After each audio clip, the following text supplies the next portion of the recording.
Donc voilà, présente une petite histoire des changements climatiques. C'était il y a bien longtemps, tout au début. Tout au début donc, l'humain sait qu'après l'hiver viendra le printemps, puis l'été, et prévoyant, il commence à tricoter. Bon, effectivement, en 450 000 ans, on compte en alternance une glaciation, un réchauffement, une glaciation, un réchauffement, une glaciation, un réchauffement. Bref, 7 grands changements climatiques en tout. Regardons là 10 000 ans en arrière. À cette époque, le Glyptodon crève de chaud.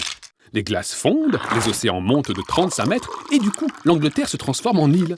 Plus tard, au VIe siècle, intermède glacial. Il neige en Chine au mois d'août, et l'humain ressort sa peau de mouton.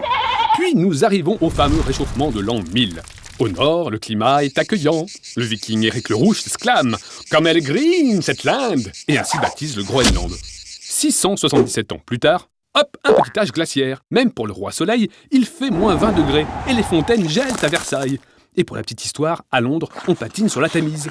Aujourd'hui, ça chauffe à nouveau. Alors question, comment s'adapter? Il semblerait que mettre la clim à fond ne soit pas une solution.